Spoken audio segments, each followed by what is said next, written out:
Final Level Cast está de volta para mais um episódio. Hoje o assunto é para aquecer o nosso coração, né não, Coelho? A gente tá aqui só sorrisos para poder falar sobre Zeldinha, né não? Sorrisos e lágrimas, cara. Vou te falar, eu chorei 4 vezes jogando esse game, cara. É mesmo, cara? É verdade, real, federal mesmo. Ele pega muito no meu coração. Então, hoje é um bom dia. Estive esperando por este episódio ansiosamente. Tá? Real Federal, essa eu nunca ouvi, cara. Eu conheço o Real Oficial. Real Federal. Beleza. Eu tô muito mixed feelings aí com esse jogo, né? A gente tava até conversando esse off aqui. Eu tô meio aquele meme do tô feliz e puto, sabe como é que é? Daquele bonequinho lá dos Simpsons. Eu entendo perfeitamente esse sentimento. Eu acho que a gente vai ter bastante pra falar sobre isso, cara. Até porque, Dan, a pessoa que tá aqui com a gente hoje é do alto escalão dos Zeldas, não é não? É, rapaz. Pra falar sobre Age of Calamity, né? O novo Hyrule Warriors aí da franquia, a gente trouxe, cara, o PH lá do The Anime, cara. Bem-vindo, cara. É, alto escalão do Zelda, achei que já era o Eiji Aonuma que tava aqui falando com vocês, cara. Não, que isso, é. Surpresa! O Eiji Aonuma fala português! E aí, PH? Tudo bem, cara? Bem-vindo. Muito obrigado pelo convite. Muito feliz de estar aqui com vocês mais uma vez. Quer dizer, mais uma vez. Aqui é a primeira vez, mas com vocês mais uma vez em algum lugar, no caso aqui. É isso aí, cara. Tô muito feliz de você estar aqui. PH representa muito aí. Família nintendista lá no The Anime. Bom demais. Alguém tem que fazer o trabalho sujo. É isso.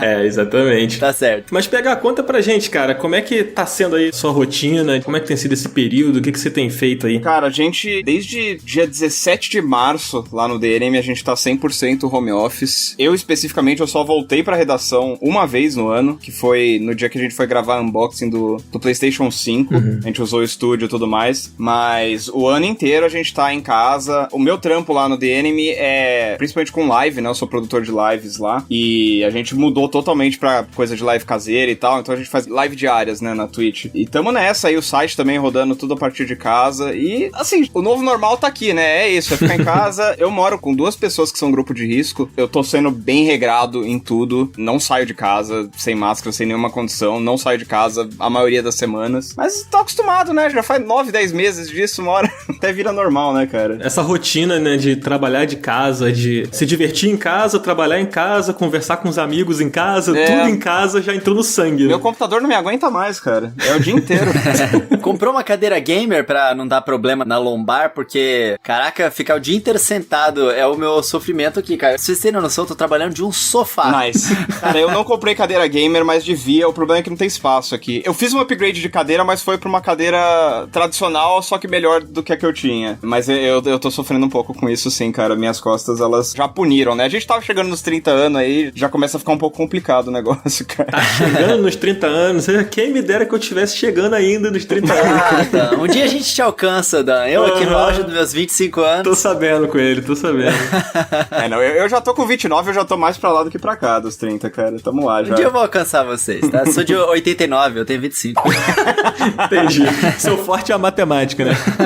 Gente, queria que, antes da gente partir, né, pra esse papo aí sobre o Hyrule Warriors, a gente destrinchar esse jogo, queria convidar vocês, queridos ouvintes, a mandar um e-mail pra gente, cara, pro contato@finallevelcast.com. E, cara, você pode mandar indicação de convidado, pode mandar um beijo, manda um beijo pro Coelho, o Coelho gosta que mande beijo pra ele. Eu adoro beijos. Ele fica triste quando não manda beijo. Eu fico mesmo, gente, ó, tô esperando seus e-mails aí com beijos pra mim, por favor. Chega de mandar beijo pro Dan, pra Márcia, pro Cardoso, manda pro Coelho. Olha, inclusive, vale aqui frisar, o PH, que tá aqui hoje com a gente, ele já foi tema de e-mail, PH. Eita. Vocês já pediram por você aqui, sabia? É mesmo?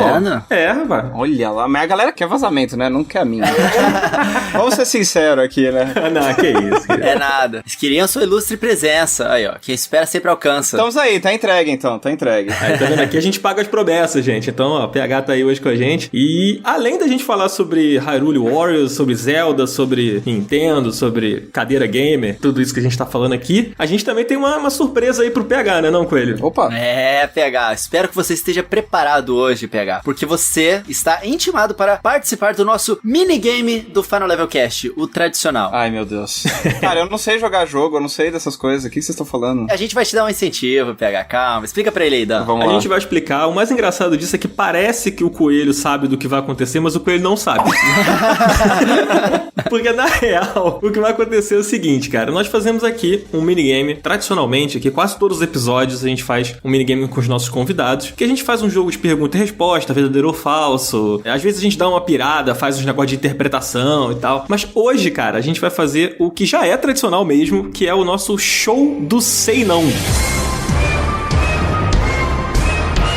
Meu Deus. E aí uma paródia aí ao nosso querido saudoso Show do Milhão, né? Esse é meu favorito. Inclusive, aqui ó, estou imbatível. Tá? Eu ganhei todos os minigames do Final Level Cast até agora. O PH tá difícil pra você hoje. Vale Google? Eu digito rápido, hein? Não vale Google, não vale Google. Ok, Vamos lá, hein? ok. Se o teclado for mecânico, vai ficar evidente aí. Mas olha só, o Coelho ele é tão bom no Show do Sei Não quanto ele é bom em matemática. Já fica a dica aí que, da idade dele, né? Que ele contou certinho os anos, então... De repente aí vai, sei lá, acalmar seu coração. Justo. Pô, não acaba comigo assim também não, Dan. Mas pegar, olha só, pra dar um incentivo pra essa nossa batalha aqui, a HyperX vai enviar um mimo pra casa de quem vencer esse minigame aqui hoje. Você sabe que vai ser algo bom. A HyperX, cara, tá sempre aqui com a gente. Inclusive, nós estamos nesse momento usando aqui equipamentos da HyperX, né? Inclusive esse nosso maravilhoso quadcast da HyperX, que deixa... A minha voz nem tanto, mas a do Coelho fica uma voz muito bonita, né? Eu gosto de ouvir a voz do Coelho. Não, Dan, olha só, eu já sei de um e-mail aí que você recebeu dizendo sobre a sua voz especificamente. A gente sempre defende as vozes dos nossos convidados aqui, mas esse e-mail defendeu a sua voz, tá, Dan? Então, tá aí, ó. É o podcast da HyperX, galera, na vida real não é nada disso. Eu tô usando um podcast também nesse exato momento. Ah, Olha por isso só, que tá bonito, tá vendo? Tá explicado. Tá vendo? Caramba, mas é muito bom o podcast, cara. É um baita microfone. A gente tá usando aqui desde o início de produção do Final Level Cast, né? A gente começou no início desse ano e, cara, ele é o nosso fiel companheiro aí, cara. Eu me ouço assim, eu acho até que não sou eu quando tá falando. Sempre bom, né? Sempre bom. Mas vamos lá então, vamos começar o nosso show do Sei Não, estejam preparados ou não. Eu vou começar com o Coelho, que aí é bom que o PH já observa, já vê como é que funciona e a gente lança essa pergunta aí. Eu não tava pronto pra começar, mas vamos lá, vamos nessa. Tá preparado, Coelho? Tô pronto, nasci pronto. Então vamos lá, primeira pergunta pra você. Quem dirigiu o game A Link Between Worlds? Worlds, ou sei lá como for. A. Shigeru Miyamoto. B. Eiji Aonuma. C. Koji Takahashi. Ou D. Hiromasa Shikata. Cara, sabe que... Lá vem a história, vai. Deve ter sido o Aonuma, cara. Ele queria mudar as fórmulas de Zelda aí. Se ele não dirigiu, ele deu muito pitaco aí, fez parte da equipe aí. Vou no Aonuma. Show do Sei Não sei quem foi o Aonuma. Não sabe quem foi. Cara, o Aonuma foi o produtor do jogo, mas o diretor foi o Hiromasa Shikata, cara. Ai, cara. O PH, ele tava mandando as energias dele, falando assim, ó, vai na letra B. Aí eu fui. A culpa é minha, é verdade. Isso atrapassa, PH. Sabia essa, PH? Eu sabia que não era o Aonuma. Eu não lembrava o nome do rapaz.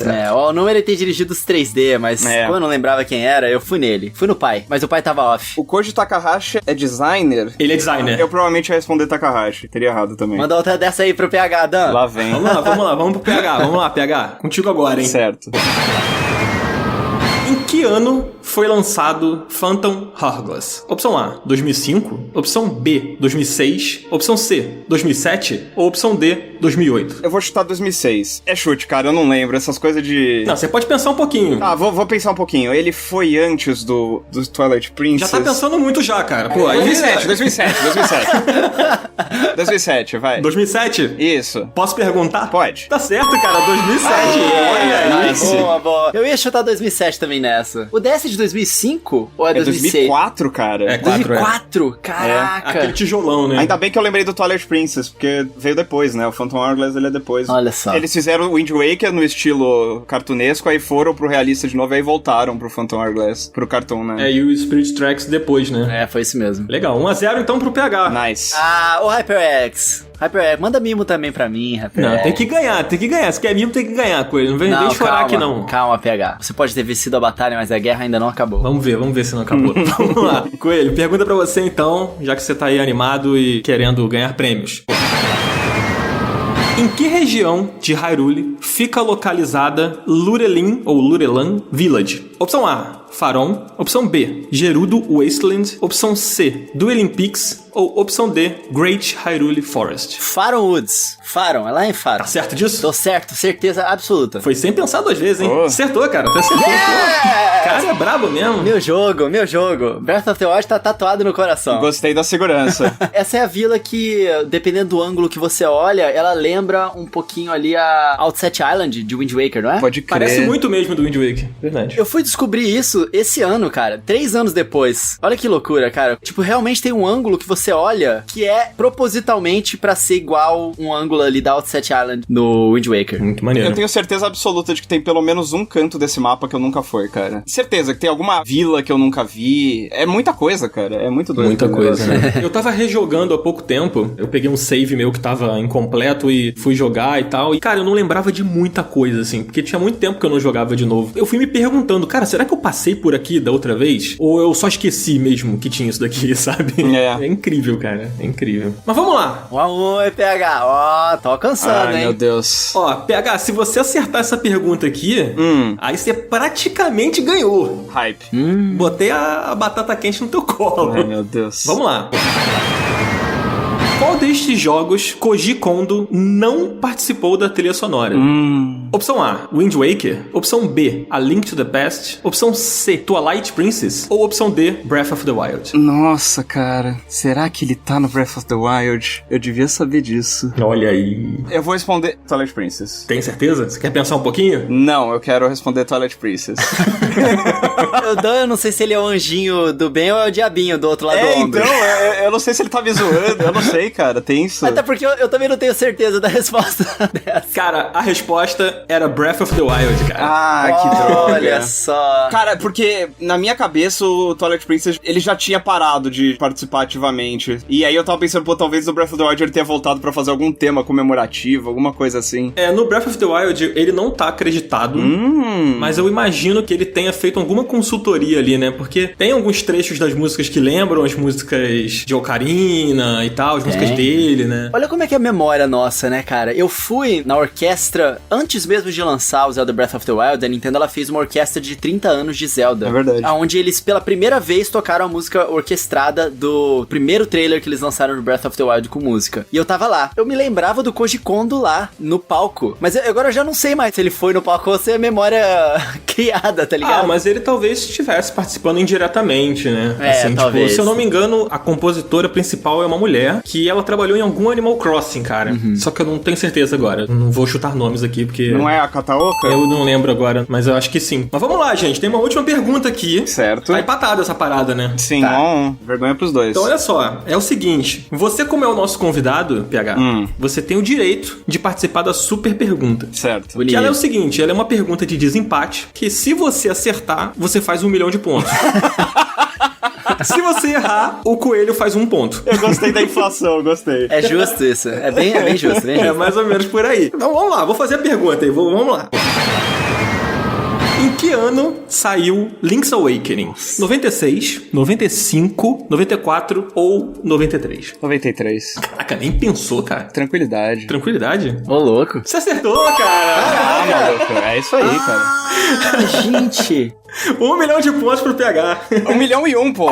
Que isso? Vai tirar um ponto meu? 1 milhão e 1 a 1. É. Cara, 97 é o DX? Então, era isso que eu tava me confundindo, porque foi ele que eu joguei. É. Pegadinha, né? aí. Olha. O Link's Awakening é velho, cara. Quando foi? Agora eu fiquei curioso pra lembrar quando é que eles lançaram. Eu acho que é 97 ou 98, Delan. É, foi 98. 98, né? Olha só, cara. Aí, mereceu, hein? Mereceu os 1 milhão de pontos. Sobe as palminhas aí pro PH. Sobe o começo. Pô, PH, parabéns, cara. Você vai levar pra casa um mimo aí. Vai ser um mimo surpresa. Vai chegar pra você. Parabéns por ter dado essa coça fulminante aí de 1 milhão a 1.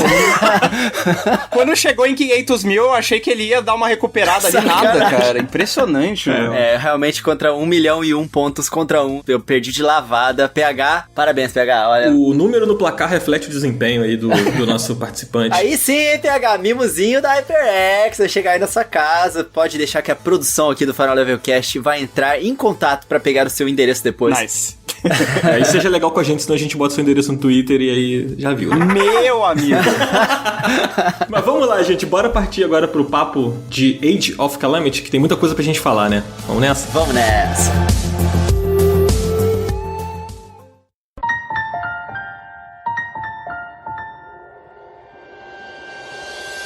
Agora sim, amigos, vamos falar sobre Hyrule Warriors Age of Calamity. Primeira coisa, eu gosto desse nome, né? A Era da Calamidade. Porque é justamente isso, né? Você tá jogando o jogo onde a merda toda aconteceu, cara. E destruíram a parada toda lá em Hyrule. E eu acho que encaixou muito bem, né? Porque a gente teve o primeiro Hyrule Warriors, que foi basicamente a própria Koei Tecmo que veio com a ideia e a Nintendo abraçou e eles fizeram lá o game. E aí, o Age of Calamity foi o Aonuma que chegou pra eles e falou assim, olha só, tá rolando essa parada aqui no Breath of the Wild 100 anos antes, rolou uma guerra sinistra, guerra, Musou, hordas de inimigos, eu acho que encaixa, hein? Bora fazer? Eles, bora. Aí eles fizeram esse jogo, né? A conversa foi exatamente assim, eu era a mosquinha que tava na janela lá.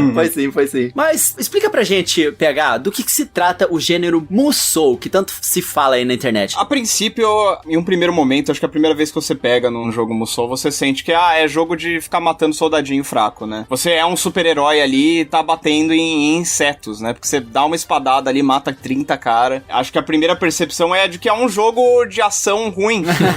Era a percepção que eu tinha quando eu comecei a jogar os jogos do estilo no PlayStation 2, né? Mas a real é que o Musou, ele se revela de verdade quando você aumenta um pouco o nível de dificuldade, e é ali que fica aparente que, na verdade, Musou é um jogo de estratégia em tempo real, que você controla um personagem em terceira pessoa, da perspectiva que você controlaria um jogo de ação mesmo. Só que o que importa não é necessariamente você matar os inimigos, mas sim o time com o qual você mata os inimigos e a conquista de território. A gente vai falar sobre isso e tal, mas não é uma mecânica tão prevalente no Hyrule Warriors Age of Calamity especificamente, mas tem muito jogo que Musou, tipo Pirate Warriors, do One Piece e tal, que se você não manda certas unidades pra certos pontos do mapa, daquele momento específico, do momento exato, você perde a fase, porque tem elementos de tempo, de tal unidade não pode chegar nesse ponto e tal. Então é uma questão de você, ao mesmo tempo em que varre os exércitos inimigos, você tem também que prestar atenção no mapa da coisa, assim, você tem que ver onde tem os objetivos, que território você precisa conquistar, e é uma coisa que eu, pelo menos, acho que ele faz uma primeira impressão bem negativa. É um gênero que é difícil de você olhar a princípio e falar, putz, isso aqui é legal, mas na medida em que você vai jogando e vai conhecendo mais, você se acostuma e pega uma paixão pela coisa. Cara, e esse lance dos territórios, né, não é tão forte aqui no vou chamar de Age, gente.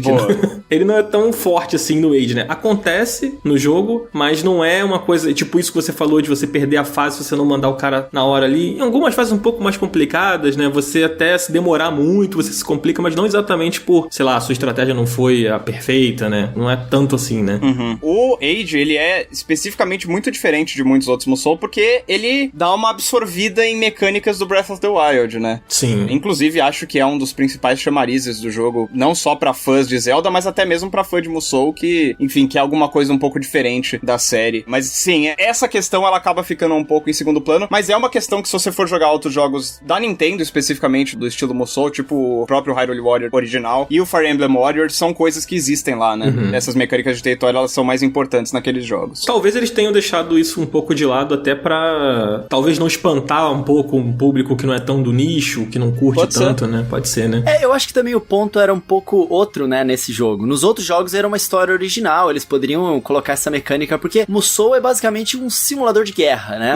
Então você tem aquele campo de batalha com várias coisas acontecendo ao mesmo tempo e vários blocos, né, lutando em diferentes lugares ao mesmo tempo. Nesse jogo também, obviamente, acontece isso, mas tecnicamente ele tá contando uma história que as pessoas meio que já conhecem boa parte delas e dos personagens e daquele universo, já sabem mais ou menos a direção onde aquela história tá indo. Verdade. Eu acho que não tem tanto a ver assim com o direcionamento dessa guerra ali, a gente já meio que sabe quem que vai perder essa guerra, eu acho. Eu vou lançar uma polêmica aqui. Lá vem. A pergunta é, ele tem alguma ligação com o primeiro Hyrule Warriors? E eu acho que a resposta que eu daria pra essa pergunta é um pouco diferente do que a resposta que a maioria das pessoas daria. O que você acha, PH? Cara, assim, em termos de história, não. Em termos de mecânica, a essência do gênero, sim, mas é bem diferente também a experiência. Eu acho que são jogos que um não anula o outro, né? Porque você vai ter uma experiência muito diferente com o Hyrule Warriors original, não só pela coisa do Musou, mas até pelo fato de que ele mistura referências a vários pontos da série Zelda e tal, não é só um jogo específico que ele orbita. Mas eu diria que não. Agora eu tô curioso por que você vai falar, cara. Também tô. Eu fiz uma série de timeline de Zelda explicando tudo o que acontece em ordem, né, de todos os jogos lá no meu canal. Eu adicionei o Hyrule Warriors original nesse vídeo porque é um spin-off, a história dele não é canônica, mas ele é um jogo que se passa unindo todos os universos de Zelda. E o Breath Breath of the Wild, ele tá lá no final da timeline, ele não segue uma timeline específica, né, da história de Zelda, ele mistura todos os acontecimentos de todas as timelines, tem alguma coisa que aconteceu ali no mundo de Breath of the Wild. Então, eu diria que, tipo assim, não tem nenhuma ligação direta com a história, mas se essa teoria de fã de que o Hyrule Warriors, a história dele seria o que uniu todos os universos pra poder existir o Breath of the Wild com todas as referências de todos os Zeldas. Caraca, mas o coelho foi longe pra caralho. Mas essa teoria é mó da hora, cara. Quando você pega ela explicadinha assim, é mó legal. Mas assim, Dan, dá um contextozinho pra gente da história do Age of Calamity em relação ao Breath of the Wild. Você falou pra caramba aí, só quero dizer que eu não concordo com nada que você falou. Tem nada a ver, gente. Tem nada a ver, gente. Não vai na do coelho, não. Você que tá ouvindo aí.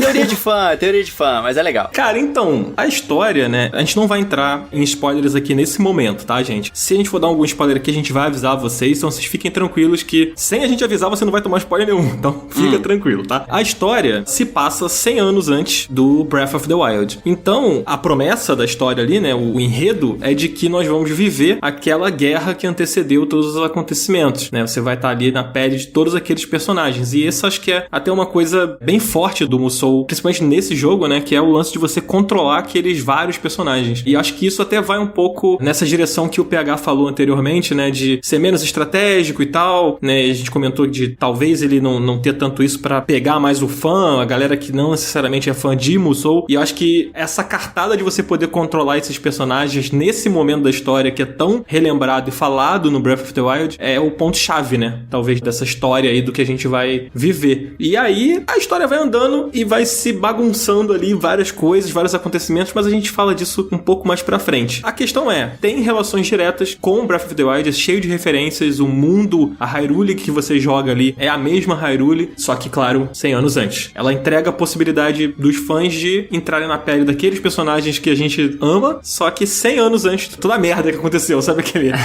tweet lá, antes da merda acontecer? Então, é mais ou menos, resume a história desse jogo. Cara, e com certeza esse foi o maior ponto de interesse desse Hyrule Warriors. Sim. Só do trailer ter indicado lá que a gente ia poder jogar com os campeões e aprofundar a história deles, nossa, isso aí foi a principal coisa que me vendeu desde o início. Meu Deus, a gente vai jogar 100 anos antes de Breath of the Wild, isso significa que a gente vai ver os campeões, a gente vai saber mais sobre eles, a gente vai poder jogar com eles. Antes de saber qualquer detalhe, eu já tava completamente vendido na premissa. Sim, e aí a gente já entra até na questão das mecânicas, né? Porque a partir do momento que você sai da pele do Link e você vai controlar outros personagens ali, o jogo já muda bastante, assim, né? PH, quando você entra na pele desses outros personagens, né? Você sente que você tá jogando mais um Breath of the Wild mesmo? Ou você se sente mais controlando um personagem de Musou? Cara, eu jogo todo Musou, cara. Absolutamente todos os Musous eu já joguei, dos anos recentes, assim. Pra mim é muito fácil traçar paralelos. Eu vou te dizer assim, que não tem nenhum boneco no Age que não tem paralelos ou espelhos parecidos em outros títulos da série. Então, assim, o One Piece Pirate Warriors, o 4 mais recente, ele também tem uma grande diversidade de personagens. E tem personagens, sei lá, como o Daruk. Ele tem aquela coisa do escudo, principalmente, como um artifício ali, e ele invoca aquelas pedras de lava que você consegue estourar depois. Tem um personagem do One Piece Pirate Warriors 4 que é exatamente isso. Eu acho que, assim, isso é legal. Eu gosto de me sentir familiarizado com essas coisas. Eu gosto que eles estão aplicando todos esses moldes que eles já tinham de um jeito que faz sentido pra esses personagens do Zelda, mas o que realmente cria um diferencial legal ali é a inclusão das mecânicas especificamente do Breath of the Wild. E aí eu tô falando não necessariamente de,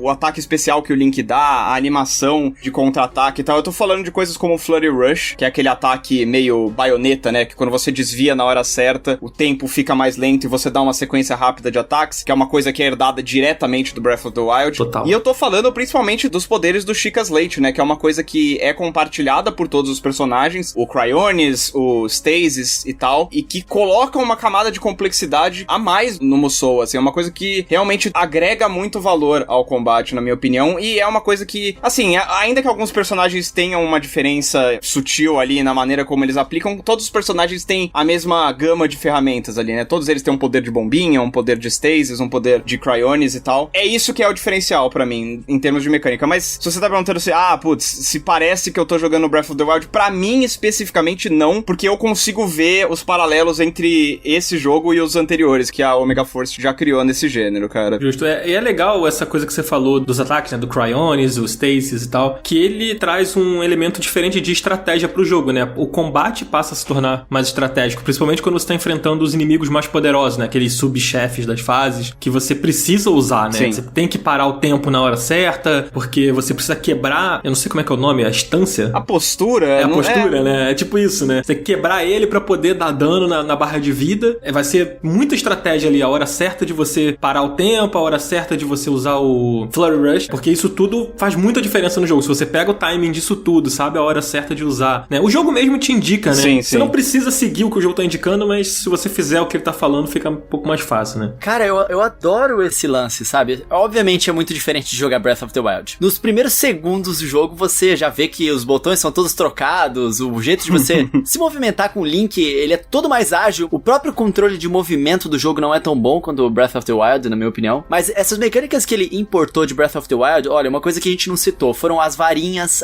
elementais, né? A gente tem a varinha de fogo, de gelo, de raio. Isso é muito maneiro e, tipo, assim como no Breath of the Wild, se os inimigos estão na água e você lança um raio nos inimigos da água, você consegue dar mais dano em uma área mais ampla e acertar vários inimigos, inclusive o jogo te indica isso, né? E os inimigos, eles também têm diferentes ataques elementais. Então, por exemplo, se tem o inimigo lá na lava, às vezes vai aparecer, pra você quebrar a stance dele, aparece um íconezinho ali de gelo, que você pode usar ou Cryonis com algum personagem, ou você lança mesmo a varinha de gelo pra congelar o bicho, e é a fraqueza dele, né? Pokémon. Mas isso, no meio do combate, eu aprecio muito mais o combate do Age of Calamity do que do Hyrule Warriors original. No original, eu me pegava sempre só tacando o botão pra cima e pra baixo. Deve ser porque eu sou ruim no jogo, tudo bem. Mas eu fazia isso. Nesse aqui, não. Nesse aqui, dá gosto de você aprender as mecânicas e aprender os botões, as diferentes coisas que você pode fazer. E você não tá preocupado só em dar porrada no bicho. Você tá sempre preocupado em várias outras coisas ali nas mecânicas de combate, enquanto você tá batendo no bicho. Isso é muito gostoso. Uma coisa que eu acho maneira, que o PH falou lá no início, né? Que isso é meio que perene ao gênero, que é essa coisa de você sentir que você tá esmagando inimigos muito fracos, né? Só que eu acho que nesse jogo, eu joguei alguns, eu joguei principalmente o Dynasty Warriors lá atrás. Então, assim, em comparação com a experiência que eu tenho com o Dynasty, por exemplo, eu sinto que, por ter esses elementos de estratégia no combate, eu não me sinto enfrentando apenas inimigos muito fracos, eu me sinto muito forte, sabe? Tipo, quando eu acerto o combo, meu especial enche e eu guardo pra usar na hora certa, sabe? Eu sinto que aqueles personagens que a gente tá controlando, eles são muito poderosos. E eu me sinto muito poderoso jogando com aqueles personagens. Isso eu achei muito legal, assim. E talvez se não tivessem tantas mecânicas, assim, que te dão opções de combate diferentes, sabe? Talvez eu não sentiria tanto, assim. Não sei se é o meu lado fã de Breath of the Wild que simplesmente se sente muito satisfeito por estar ali vendo, pulando em tela o tempo inteiro referências, sabe? Ou se realmente isso ajudou a trazer essa sensação, assim, de que você tá no controle demais, sabe? Cara, eu pegando o trampolim aí no que vocês dois falaram, primeiro o Coelho falou, que eu jogava o Hyrule Warriors assim, devia ser porque eu sou ruim. Cara, não é, assim, a mecânica de combate no Musou é meio que uma coisa que, em geral, fica em segundo plano. A maneira ideal de você usar o combate no Musou tradicional é você achar um combo que, basicamente, cria um stun lock, né? A coisa a frame trap, de certa forma, do jogo de luta. Você tem que travar o inimigo na parede e ficar batendo nele de uma maneira que ele não consegue reagir. Isso é a estratégia normal de combate no Musou. O Age, ele, propositalmente, assim, de maneira deliberada, ele toma uma estratégia diferente e ele tem essa coisa do foco no combate mesmo. Ele é uma experiência diferente por causa disso. E aí o Dan falando, talvez seja porque eu sou fã de Zelda. Cara, eu acho que não. Eu acho que ele oferece uma coisa, um combate envolvente, mesmo se você não tem laços com a série, eu acredito. Porque você tá ali sempre, ao mesmo tempo, pensando nos inimigos pequenininhos, mas, cara, tem um Moblin aqui, ele pode me dar uma patada nas minhas costas a qualquer momento e me matar. Então você tem que estar com o foco no bicho grande ali, mas sempre pensando também, mas e os bichinhos pequenininhos, eles podem dar um tiro de flash em mim, se eu tô com pouca vida, talvez eu perca a minha saúde também e fique numa situação crítica aqui. Então tem muita coisa que você precisa fazer um malabarismo ali no meio do combate, e isso combinado com o senso de escala que o Musou traz, a coisa de você realmente tá vendo uma batalha em que tem vários frontes rolando ao mesmo tempo e tudo mais, isso aí ele cria uma experiência que, pra mim, extrapola o interesse de quem só é fã porque é Zelda. Eu acho que uma pessoa que nunca jogou Zelda Breath of the Wild pode pegar esse jogo e se divertir o suficiente, sim, cara. Legal. Eu queria falar um pouquinho sobre as batalhas contra os chefes, assim, não necessariamente os chefões brabos, mas até mesmo esses combates, por exemplo, Lynel. É o inimigo que eu mais achei legal de enfrentar, assim, no cenário, fora os chefes das áreas, o chefão brabo. Eu achei muito divertido a luta contra ele, assim como no Breath of the Wild, né, que, tipo, a luta mais empolgante é contra o Lynel, né? Quando você derrota nossa, você se sente um super-herói, né? Você gostou das batalhas contra os chefes, PH? Você achou satisfatório? Pra você funcionou ali? Porque normalmente no Musou não é muito tradicional que as batalhas contra chefes sejam incríveis. incríveis, né? Não, a exceção que eu cito é Dynasty Warriors. Às vezes tem um personagem que é uma figura histórica, né, que é o Lu Bu, que é o maior guerreiro do período feudal chinês e tal. Ele tem algumas batalhas legais na série Dynasty Warriors, mas em geral o chefe em Dynasty Warriors e Musou é tipo um bicho com muita vida. Pra padrões de Musou, eu fiquei muito impressionado com os chefes. Tem um ali que, não vou falar o nome e tal, mas tem um chefe ali numa fase que é na Floresta Korok, que parece chefe de Kingdom Hearts, cara. Fica voando orbe preto pra tudo quanto é lado, escudo de energia, não sei o que. É envolvente, eu gostei bastante. Você mencionou o Linel, os Hinox e tal. Eu acho da hora que eles pegaram, sei lá, quando você vai dar um ataque de ponto fraco no bicho, quando ele tá quase morrendo, ele faz aquelas animações especiais, né, que claramente fazendo alusão ao Breath of the Wild mesmo, né? Você monta no Linel e fica dando as espadadas nas costas dele. São pequenas coisas que vão criando a atmosfera, né? Vão fazendo as várias e várias referências ao Breath of the Wild. Então, tanto em termos de contexto quanto em termos de funcionamento, eu gostei sim das batalhas de chefe. Obviamente, não é uma coisa nível A, nossa, batalha de chefe de Dark Souls. Não, né? Calma lá, mas é legal. Tipo, seria muito bem-vinda em um jogo de RPG, né? Por exemplo. Sim. Algumas dessas batalhas, né? Eu acho que mais pro final do jogo, assim, só pra não ficar só na parte positiva, eu achei que alguns chefes... Caraca, meu irmão, morre logo!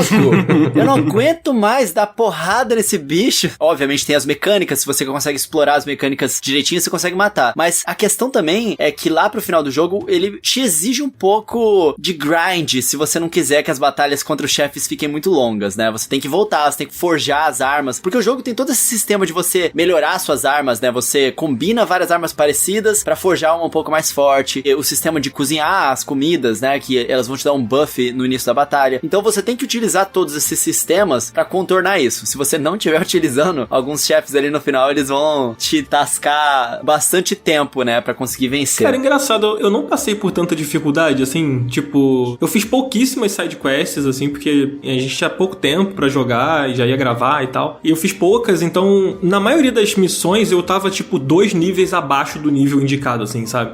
E eu consegui de boa, tipo, passei algum sufoco com o chefe, mas aí me curei, sei lá, troquei o personagem em algum momento, sabe? E fui embora, assim. Eu só fiz mesmo o lance das armas. Eu acho que até eu pegar, porque ele tem mais experiência com o Musou, ele pode dizer pra gente. Esse jogo, o modo normal dele, é mais fácil mesmo do que normalmente, né? No Musou. É. Ou eu tô errado? O modo normal desse aqui é bem passeio no parque, cara. Eu joguei direto no Very Hard, eu sofri, cara. E assim, é uma coisa que é um problema constante na série Musou. Eles não sabem equilibrar muito bem as coisas. Esses sistemas que você mencionou de melhorar as armas, ficar pegando combo extra, mais pontos de vida e tal, isso existe em outros jogos do estilo e tal. Só que assim, o que acontece normalmente, isso é verdade também no Hyrule Warriors, se você tá jogando nas dificuldades mais altas, você pode passar, tipo, 80% do jogo com o equipamento inicial. Você não sofre nada, você vai, passa o rodo em todo mundo sem nenhuma dificuldade. Chega na reta final do jogo, você precisa grindar por, tipo, 5 horas seguidas, senão você não consegue tirar uma barra de vida dos caras, cara. Porque é uma curva que não faz o menor sentido, assim. Isso, indiscutivelmente, é um problema que, assim, os caras, na verdade, nem parecem muito preocupados em consertar isso, porque jogo após jogo continua sendo do mesmo jeito. Mas, assim, é mais aparente nas dificuldades mais altas. Na verdade, eu joguei bem pouquinho no normal, eu joguei só o comecinho do jogo no normal. É mais a questão da paciência no normal, né? Tem alguns bichos que tem muita vida, mas eles também não tiram muito dano, então você fica tranquilo. O PH me esculachou aqui agora, né? Eu tava aqui... Não tive dificuldade, não. PH, mas é porque a dificuldade normal é pra pessoas que são muito burras.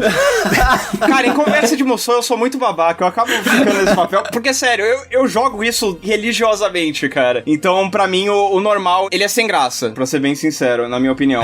Mas não é desfeita, cara. Cada um joga no nível que quiser. Pelo amor de Deus, né? Não, óbvio. Eu tô brincando, gente. Pelo amor de Deus, gente. Aqui é no amor e tal. A gente falou bastante sobre o combate. Eu só quero frisar uma informação bastante importante antes de falar de uma parte que eu tô empolgado pra saber a opinião de vocês, que é a das Divine Beasts, cara.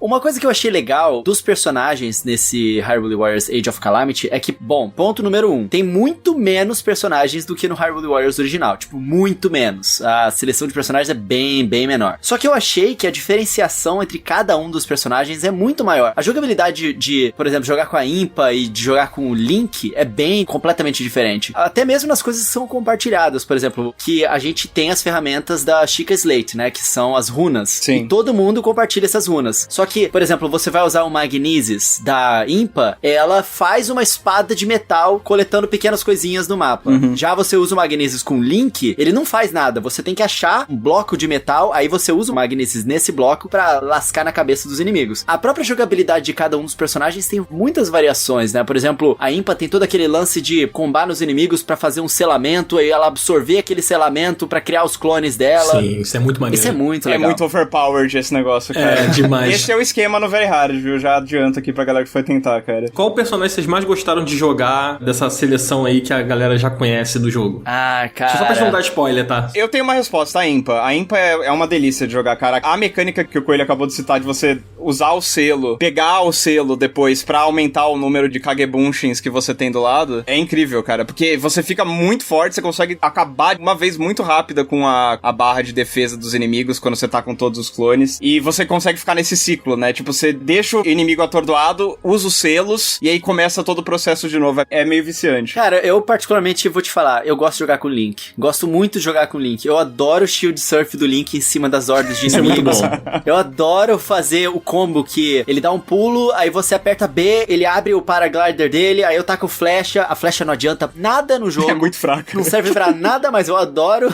usar a flecha. Eu gosto bastante de jogar com o Link, tipo, bastante mesmo. Eu acho ele bem, bem legal. E também, claro, o Revali. Eu tô com um PH, cara. Eu achei a Impa o Naruto do jogo, né? Muito legal de jogar, muito divertida. Eu acho a gameplay dela bem... Assim, se torna um pouco repetitivo depois que você percebe que o combo dela é muito efetivo, né? Pelo menos jogando no normal, assim. Desculpa aí o PH, que não sei o que. Não, é repetitivo, não é repetitivo. Eu gosto do especial dela, acho bem maneiro. Ela é uma personagem muito badass também, né, cara? Então, ela é muito maneira, cara. É muito maneira. Ela é muito diferente da Impa do Hyrule Warriors original, que era mais uma samurai. Ela é muito mais ninja. Sim, totalmente ninja. Verdade. A Impa é uma personagem legal, né, cara? De jogo pra outro muda completamente a vibe dela, né? Eu fico pensando nela do Skyward Sword também, que é outra vibe. A Impa é muito foda, eu gosto É uma baita personagem. E também, como o Coelho meio que já falou que a gente ia entrar nisso, né? Sobre jogar com as bestas, né? As Divine Beasts. Elas também são personagens do jogo, né? Assim, não são personagens livres, mas são como fases bônus, assim, né? Que você tem ali pra você fazer. Em algumas missões da campanha você vai ter que controlar. E olha, eu já vou jogar aqui. Eu achei uma porcaria controlar as Divine Beasts, assim. Eu achei bem sem graça. No início eu fiquei tipo, nossa, estou realizando um sonho. Aí depois eu fiquei meio, será que era sonho mesmo? Sabe? Eu acho que você colocou do jeito certo, é fase bônus, né, cara? Ali sim é power trip, né, cara? Porque, nossa, matou 2.000 soldados em 2 minutos. É bobinho mesmo. E elas são bem repetitivas, né? Acho que a que eu mais gosto é a Varuta, que é a voadora. Eu nunca lembro o nome delas. Eu acho que é Vamedo. Vamedo, acho que é Vamedo mesmo. A voadora eu gosto porque tem a mecânica de você alternar a perspectiva, né? Você consegue atirar nos alvos que estão no horizonte. Isso. Ou você muda a câmera pra baixo e atira nas coisas que estão embaixo e tal. Mas tem isso, né? É bem power trip, é tipo, aqueles bichos que você, quando tá a pé, fica 10 minutos pra matar, aqui você mata com um raio laser. Ó que legal. Não tem tanta fase assim, né? Acho que são, tipo, 6 delas que você precisa fazer durante a campanha principal mesmo. Não é muita coisa. Quando era dentro da missão principal, assim, eu ficava meio, sério, não quero não. É que acho que tem que ter, né? É tipo, tá mostrando a guerra e tal. Sim. É as maiores armas que eles têm, né? Em algum momento, se mostrasse, acho que só numa cutscene, acho que seria meio sem graça. Não sei. Eu sinto que como elemento narrativo foi legal.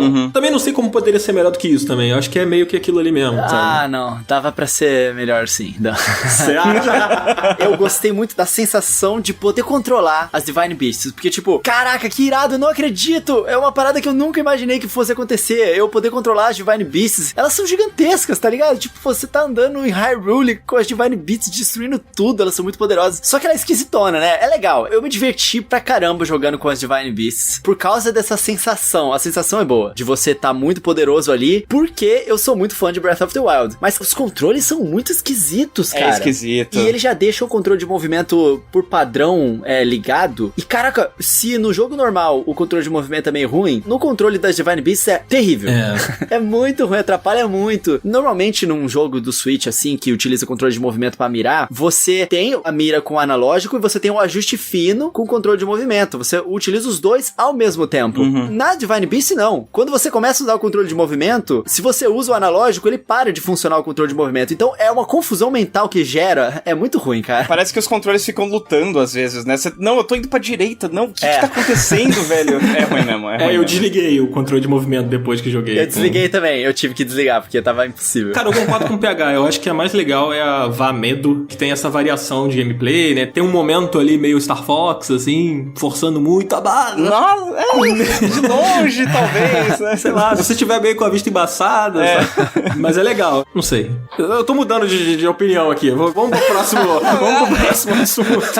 Certamente definitivamente não é o destaque, Definitivamente não. Antes da gente falar um pouco mais da história, né, a gente já falou sobre como funciona a progressão, né? Ela fica meio que no mapa, né? Porque você no jogo você tem o mapa de Hyrule, que é o mesmo mapa do Breath of the Wild. Então, quem jogou vai estar bem familiarizado ali, né, com os territórios e tal. E toda a progressão, as side quests, né, os treinamentos que tem, as fases bônus, que são essas com as bestas, elas estão dispostas ali no mapa, né, pra você ir fazendo aquilo e evoluindo os personagens, e progredindo e tudo mais. Mas não tem muita exploração, assim, no jogo, né? Fora os Koroks escondidos, não é bem um mundo aberto, assim, né? Não é, mas não é a proposta também, né? O senso de exploração desse jogo, pra mim, ele veio a partir da coisa de que você tá usando os mesmos cenários, né? De certa forma. Obviamente não é 1 pra 1 ali, mas você visita lugares que você vai reconhecer do Breath of the Wild e tal, e isso pra mim foi o que satisfez no âmbito da exploração. Os Koroks eu acho meio ruim de procurar, porque no caos ali é muito difícil você ver onde tem a folhinha ou o tronco da árvore pela metade ali e tal. É uma coisa que eu acabava esbarrando sem querer, mais do que uma coisa que eu tava procurando e tal. Mas não é uma coisa que eu tava buscando no jogo especificamente. Eu acho que é mais o foco no combate mesmo. Eu acho que não é muito a do jogo. Mas o legal, eu vi algumas postagens na internet de algumas pessoas que fizeram umas comparações, assim, né, do cenário 100 anos antes e 100 anos depois, né? Tipo, um lugar destruído e nesse jogo o lugar como é que tava antes da guerra e tal. E eu achei isso legal, né? Então, acho que os mais atentos vão observar ao redor e ver coisas, ver referências espalhadas, assim. E sentir que já estiveram ali em algum momento, né? Sim. Eu acho isso muito legal, mas principalmente nas cutscenes. Eu acho que nas cutscenes você vê a Hyrule reconstruída, principalmente, cara, ali no castelo, é muito legal. Quando você tá jogando, você tá tão focado naquele monte de gente ali que você tem que bater, que você não presta tanta atenção, né? É mais você para pra admirar quando você tá assistindo o jogo e não jogando de fato. Mas esse toque foi muito maneiro da Nintendo ter feito a Hyrule reconstruída, sabe? E não é tipo toda reconstruída, porque tem partes que ela tá carcomida, digamos assim, né? Por exemplo, a Zelda, ela continua tentando, né? Ela tá, no período desse jogo, ela tá no processo dela de tentar estudar pra conseguir os poderes dela de volta. É esse o grande drama dela, que ela não consegue despertar os poderes dela. E ela vai lá na fonte da coragem, lá na fonte da sabedoria, e se você olha aqueles ambientes, eles estão velhos e meio destruídos, porque eles já eram muito mais antigos do que a própria história do Age of Calamity, que já é 100 anos antes de Breath of the Wild. Então tem as duas coisas, tem as partes no jogo que estão destruídas por causa do tempo, e tem as partes do jogo que estão construídas porque ainda não foram destruídas pela calamidade em si. Eu achei isso legal. Uma coisa que eu acho maneira é que quando eu joguei o Breath of the Wild pela primeira vez, assim, e logo no início do jogo, quando você chega no templo ali, cara, deu uma sensação, assim, uma explosão de sentimento, sabe? Tem a sensação de que você já esteve ali, de que você já conhece aquele lugar, sabe? O Breath of the Wild, ele faz muito isso com você, sabe? E nesse jogo, ele reconstrói isso pra você, né? Da forma como você imaginava. Eu acho isso muito legal, assim, essa coisa de você poder estar ali no passado e revisitando as coisas. É bem legal. Ainda mais com o estilo visual bem parecido, né? É, idêntico, né? Visualmente o jogo é muito parecido. Outra coisa que eu acho que vale muito a pena comentar, inclusive eu li o review do PH e o PH cita isso, que é a trilha sonora, cara. Eu acho a trilha sonora desse jogo, cara, é fantástica. É muito boa, cara. Eu não tava esperando isso, cara. Em geral, Musou é tipo, trilha sonora média de Musou, isso vale tanto pro Hyrule Warriors original quanto pro Fire Emblem. É tipo, eles pegam as músicas da série e meio que fazem uns remix metal leve, assim. Manda uma guitarrinha, né? Coloca uma guitarrinha tosca que fica meio, tá bom, né? Cara, é incrível o que eles fizeram aqui. Eles misturaram a coisa da trilha atmosférica do Zelda Breath of the Wild com uma coisa mais tradicional mesmo. Então você tem, obviamente, aquela coisa meio familiar, a coisa do tema do guardião tocando no fundo. Só que as músicas, elas evoluem, assim, é quase como uma ópera rock. E aí começa a entrar uns motifs, né? Os teminhas clássicos da série no meio. Eu fiquei muito impressionado, cara. A trilha sonora é uma delícia de ouvir desse jogo mesmo. Enquanto você joga e fora do jogo também. E, cara, foram os toques da trilha sonora que batiam diretamente no meu coração ali quando o jogo queria me emocionar. Ele lançava uma trilha sonorazinha, assim, mais dos temas clássicos ali de Ocarina e tudo mais. Meu irmão, quando eu começava nessa, e aí, não, o tema da Mipha. Ai, meu Deus, cara, eu chorei, cara, chorei. Cara, é muito bom. A trilha sonora desse jogo é muito, muito boa mesmo. Destaque de música pra mim é a música de seleção de fase, mesmo, a música do mapa, quando você acaba uma fase, aí vem pra torre e faz aquela câmera giratória ali na torre, e é uma mistura de vamos nos aventurar com melancolia, assim, cara, é muito legal mesmo. É muito bom, e cara, uma curiosidade aqui, eu quando joguei, eu fiquei com uma sensação de que tinha alguma coisa de Final Fantasy Fantasy na trilha, tipo, em alguns momentos, sabe? E uma das compositoras do jogo, que é a Kumi Tanioka, foi uma das compositoras do Final Fantasy Crystal Chronicles, que o Coelho ama tanto. Caraca! Mentira! É sério? Então por isso que eu reconheci o nome dela, porque eu já tinha ouvido por causa do Crystal Chronicles. Sim, ela foi da Square Enix. Não sei se ela ainda é, mas acho que ela Essa foi. mulher é muito boa, cara. A trilha sonora do Crystal Chronicles é maravilhosa também. Aí, ó, tá explicado. Que coisa legal. Vamos falar um pouquinho da história? Ou vocês querem passar pelo desempenho? O Coelho quer falar do desempenho, né? O Coelho tá puto com o desempenho. Eu não vou conseguir passar sem falar do desempenho. Então vamos falar de desempenho, vai. É ruim. Olha pronto. só, acabamos de discorrer várias coisas positivas e negativas. Eu acho que o sentimento geral do jogo é muito overwhelmingly positivo, assim. Só que, cara, é impossível de ignorar as partes negativas, pelo menos da parte técnica. Principalmente pra mim, porque eu comecei os 2 primeiros capítulos do jogo inteirinhos, eu joguei em modo cooperativo, eu não joguei no single player. Cara, no modo cooperativo, o jogo já tem que renderizar 2 telas ao mesmo tempo. Guerreiro, cara. Meu amigo, quando ele entra ali em Gerudo e você tá usando a Urbosa lá com os raios dela, que ela vai soltando um monte de raio e tem aquele monte de carinha no meio da tela com os Yugas, né? E ela soltando raio em todo mundo, as 2 telas renderizando mesmo. Cara, o FPS cai muito e a resolução do jogo cai muito. Sabe aquela roupa do Miles Morales, do jogo do Homem-Aranha, que fica... 12 FPS. Exatamente. É tipo isso, só que é no jogo todo, entendeu? Não é só na roupa. Cara, mas cai muito brutalmente. Diversos momentos jogando no modo cooperativo, cai muito brutalmente o FPS e a resolução. O jogo fica, tipo, numa resolução de 3DS. Não sei se eu tô exagerando não, mas é muito perceptível, assim. Dá pra dar uma vontade, assim, de ter um Switch Pro ali, porque o Switchinho fritou com o Age of Calamity. Eu joguei sozinho, eu também senti muito isso. E assim, no início eu fiquei muito, meu Deus! Aí depois eu não sei se eu me acostumei ou se o jogo melhorou. Eu acho que eu me acostumei, sabe? Tipo, porque é tão constante em certos momentos, principalmente quando a tela tem muitos inimigos, assim, que você acaba se acostumando, porque o jogo todo vai seguindo assim. Cara, eu não sei o que tem no estilo de jogo Musou que ele faz você ficar ok com isso. Eu sei, passou. Mas, por favor. Manda bala, porque vai. assim, o Musou, ele, em geral, ele tem problema de frame rate, não é tão normal, assim, o Megaforce não é o estúdio mais competente em termos técnicos e tal, mas tem uma coisa que eles acertam e que eles priorizam no desenvolvimento, é nunca ter nenhum tipo de latência no controle. O que eles estão priorizando não é a performance visual, é a performance do controle, assim, mesmo que caia frame pra 5 FPS, no momento que você estiver apertando o combo ali, o jogo vai estar respondendo à altura. É exatamente isso. É por isso, assim, é tipo jogo de luta. O que eles estão priorizando no desenvolvimento é a maneira como você tá controlando, não necessariamente o aspecto visual. Mas é indiscutível, né? E assim, é aquela coisa. Pra mim, o jogo ele sair nesse nível, em se tratando de um jogo first party da Nintendo, e assim, se tratando de um jogo do first party da Nintendo que não precisava rodar nessa qualidade. Tem coisas muito evidentes no cenário, coisa tipo de detalhe, aquela grama alta em Hyrule Field, igualzinha do Breath of the Wild, dava pra cortar aquilo. Se a prioridade deles fosse em performance, eles conseguiam cortar aquilo. O fato desse jogo ter saído desse jeito indica pra mim que tem hardware novo no horizonte, mais do que qualquer coisa, qualquer rumor que a galera solte aí de... Ah, PH, você já tá sabendo já. PH, solta o link pra gente, PH. Eu tô só falando, cara, isso aí pra mim é indício muito mais forte. Assim, você tem exemplos, você tem o Link's Awakening ali, que é um jogo problemático nesse sentido também, mas acho que é uma coisa mais localizada. A Nintendo, ela não costuma lançar jogo com problema de performance tão grave, cara. Verdade. Ainda mais em termos de um jogo que é o grande jogo de fim de ano deles, né? É verdade. É estranho. Eu acho que eles estão pensando em um hardware lá na frente, cara. Mas eu preciso dizer, ainda assim, eu prefiro jogar em co-op. Como é divertido jogar em modo cooperativo com todos esses problemas. É tipo GoldenEye, né, cara? É 5 FPS, mas é da hora, né? Você vai fazer o quê?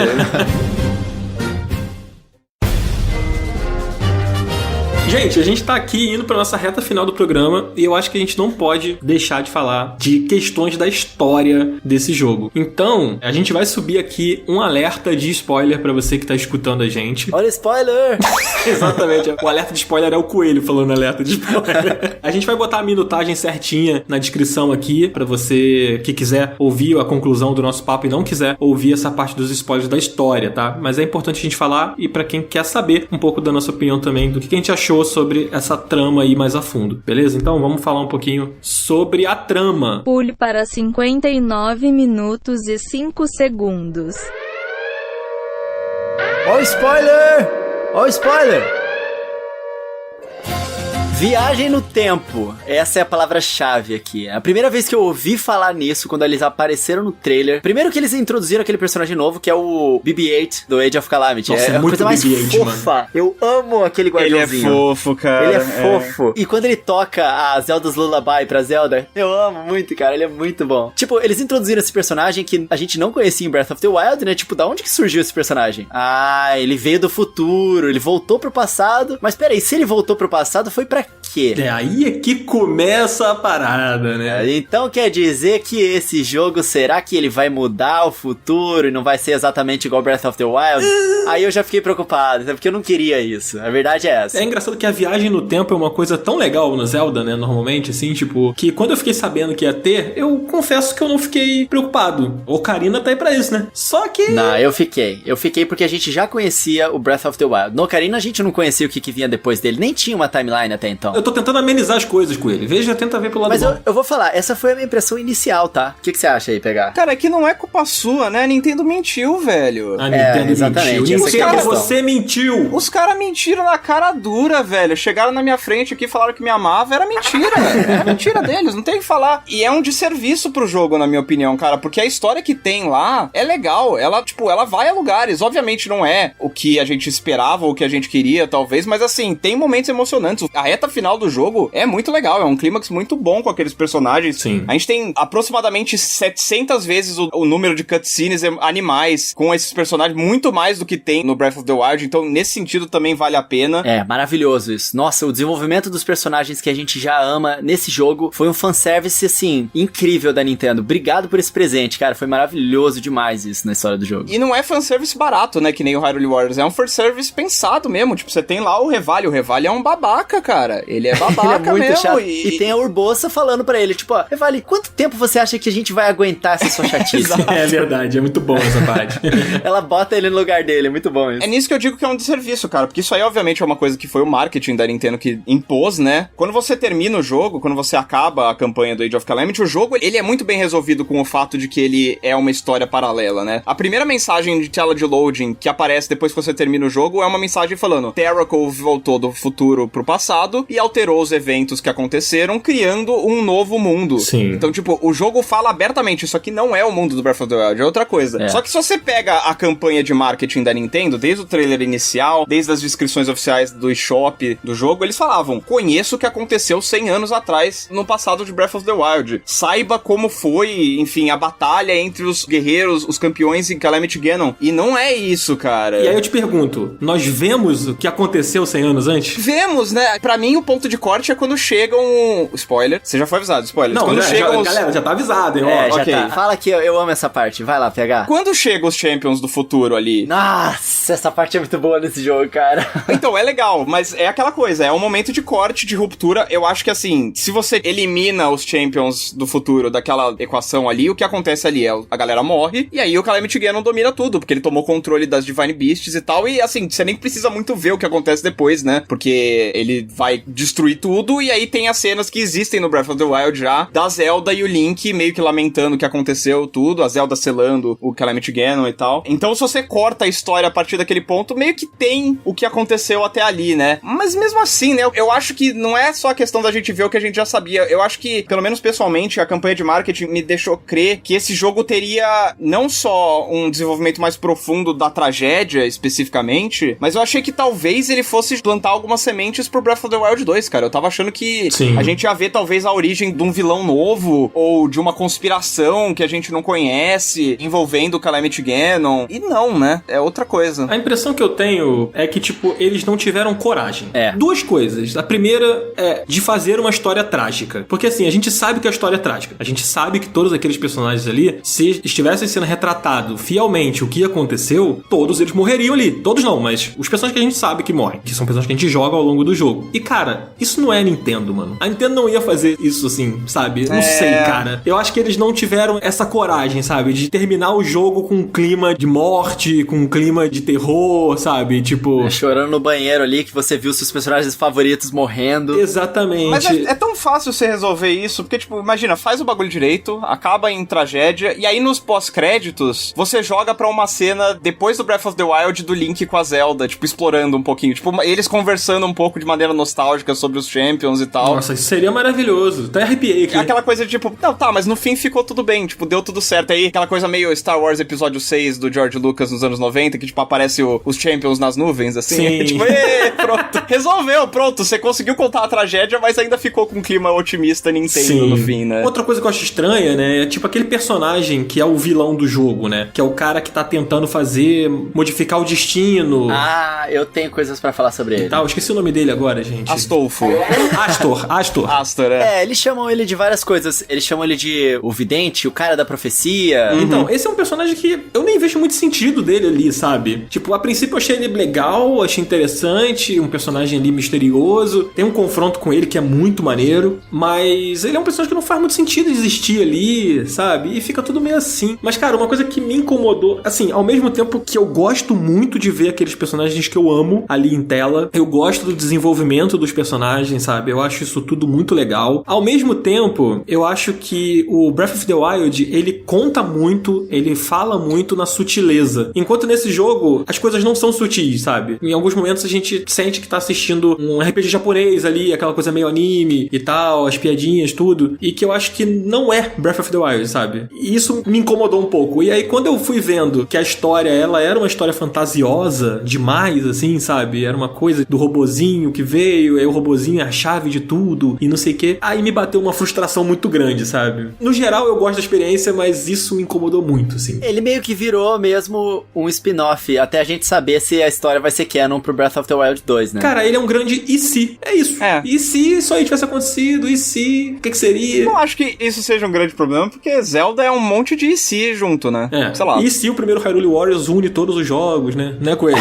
E se o Link do futuro não voltou pro passado, ou o Link perdeu... Enfim, né? Vocês sabem onde isso vai, né? Sim. Pra mim, o maior problema é realmente a questão deles terem mentido mesmo. É isso que me deixa triste. Concordo que faltou coragem deles contarem a história trágica, mas eu acho que faltou coragem também, de novo, num segundo momento, deles... Assim, vende o jogo do jeito que ele é, cara. Vocês fizeram o jogo A, não vende ele como o jogo B, cara, porque é mentira. Vocês estão mentindo aí pra galera. Uhum. E acho completamente justificado qualquer pessoa que ficar chateado com isso, ou decepcionado, porque, de fato, eles mentiram.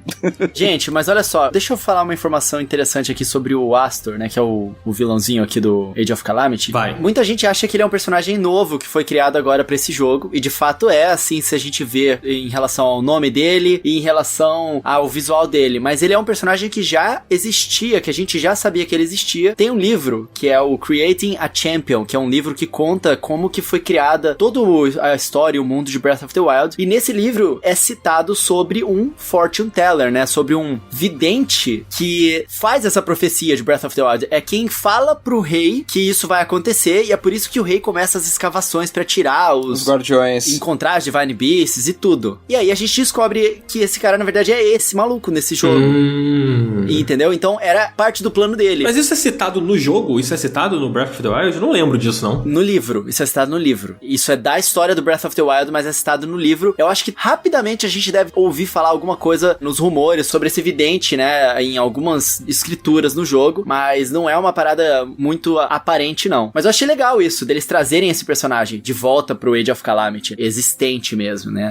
E isso enriqueceu a história. É, legal. O sentimento que eu fiquei em relação a essa história, no geral, primeiro eu torci o nariz pra esse lance de, putz, viagem no tempo, aí não. Aí tu vai dividir a timeline de novo, papapá. Só que eu acho que a forma com que eles construíram a história, a forma com que eles apresentaram, foi tão bem feita. É aquilo que o PH tava falando, é um fanservice que não é gratuito, ele é muito bem desenvolvido. E a gente vê a relação dos campeões do futuro, que eles têm uma relação próxima com a história dos campeões do passado, e a gente vê eles contracenando. Cara, isso foi lindo, foi super legal de ver essa relação. Então, eu achei que encaixou muito bem, fez bem pra história, e deixou uma lacuna, né? A Nintendo, ela sempre faz isso com Zelda, deixa uma lacuna, o que vai acontecer. Então, a gente não sabe se o Breath of the Wild 2, né, vai ser desenvolvido a partir da história do primeiro Breath of the Wild, ou a partir da história do mundo que foi salvo da calamidade. Ah, não, pelo amor de Deus. Esquece isso aí, gente, deixa isso quieto. Eu vejo com clareza que é do Breath of the Wild 1, cara. Eu não acho que eles cobrariam... Você meio que impõe uma barreira, né? Você falaria pro cara que jogou Breath of the Wild, não, você precisa jogar esse outro jogo completamente diferente aqui pra entender a história. Ah, mas não é como se outros Zeldas tivessem sido necessário você jogar um anterior pra entender alguma coisa, né? É. Se bem que, né, pode ter sido anunciado, pode ser mais uma mentira aí da Nintendo, mas deixa bem claro que é uma sequência de Breath of the Wild que tá sendo desenvolvida, gente. Aquele texto clássico lá. Então, na verdade, eles estão mentindo. É uma sequência de Phantom Hourglass que a gente mencionou mais cedo aqui. É isso que vocês não sabem, né?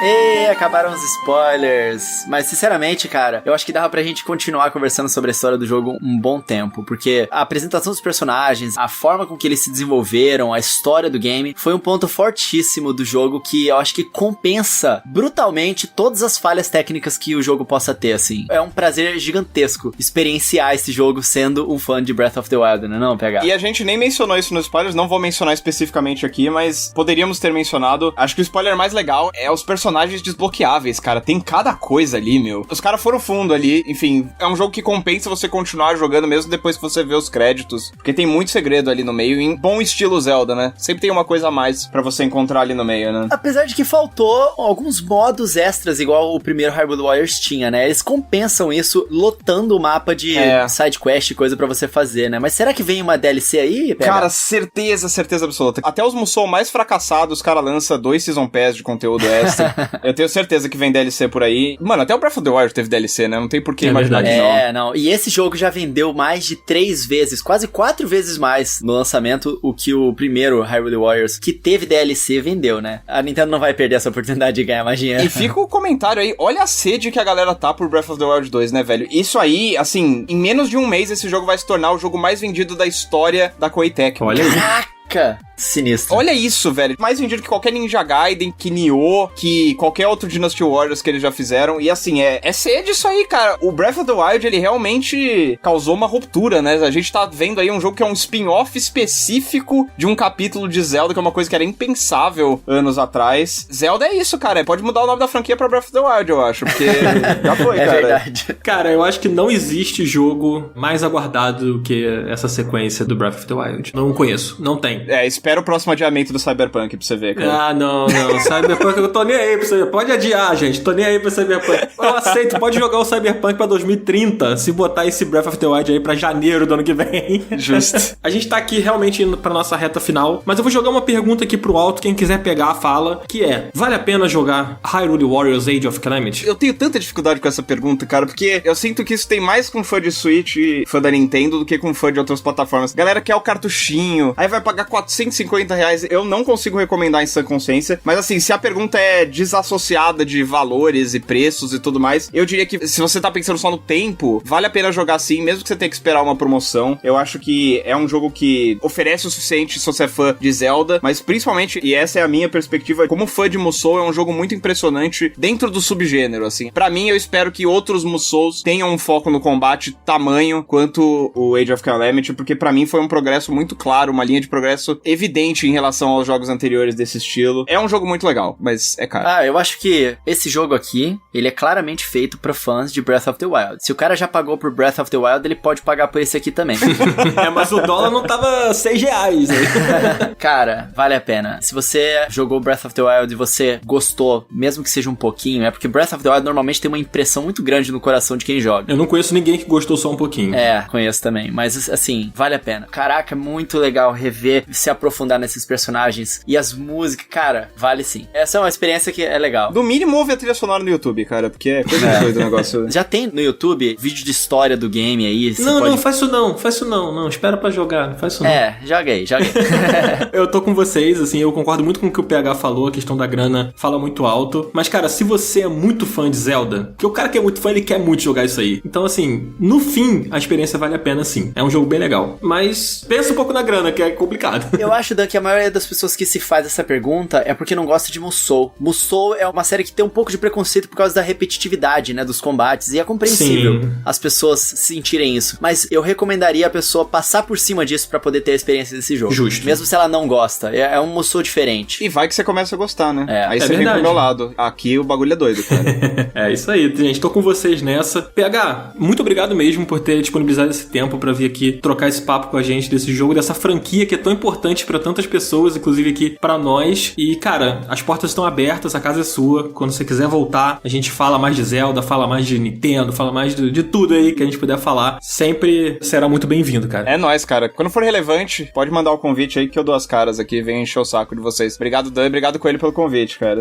Maravilhoso, PH. Sua presença aqui hoje foi incrível. O papo foi bem gostoso, eu gostei. Foi muito. Fala pro pessoal onde é que eles podem te encontrar aí fora do Final Level Cast. Ó, galera, eu trabalho no The Enemy, que é o site de games do Omelete, se você não conhece, thenemy.com.br, mas se você quer contato direto comigo, vai pra twitch.tv/TheEnemyBR, que é lá que eu tô fazendo live todos os dias, a partir principalmente das 2:30 da tarde, twitch.tv/TheEnemyBR, a gente joga jogo, a gente fala muita abobrinha, grava vídeo pro YouTube ao vivo, é bem doido o negócio lá e tem uma comunidade muito legal, um chat muito firmeza, a galera é família lá mesmo e todo mundo é bem-vindo. Legal. E suas redes, cara? Fala também pra galera. Boa, as minhas redes é tudo /PH Luttilippe, é PHLUTTILIPPE, que não é truque, não é nada, são meus dois sobrenomes mesmo, é de verdade, não é mentira. Tá certo aí, então, gente, ouviu direito aí, né? Eu já esqueci como é que é a sequência de letra aí, mas eu já sigo, então tá bom. PH Luttilippe, LUTTILIPPE.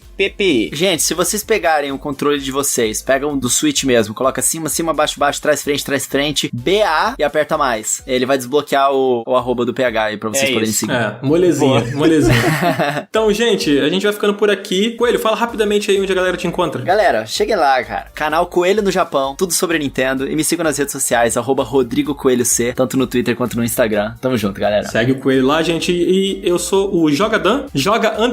Você me encontra no Twitter, me encontra no Instagram, me encontra também no YouTube, no meu canal Meio Paradão. Mas toda quarta-feira eu tô aqui no Final Level Cast junto com meu querido amigo Coelho, junto com a Márcia, que hoje não está aqui com a gente, mas normalmente está aqui com a gente falando sobre vários assuntos legais e também convidados maravilhosos como o PH, que esteve aqui com a gente hoje nesse papo incrível sobre Hyrule Warriors Age of Calamity. Continuamos esse papo lá no Telegram, galera. Conversem com a gente por lá. Isso, entra lá no grupo do Telegram. É verdade, a gente não esquece. Os links do Telegram estão aqui, ó, na descrição do episódio, hein? Chega lá, bora bater um papinho com a gente. É isso aí, tá tudo aí na descrição, gente. Muito obrigado, valeu, até semana que vem. Valeu, tchau. Valeu! Manda um valeu aí, PH. Valeu! Bem natural, assim, né?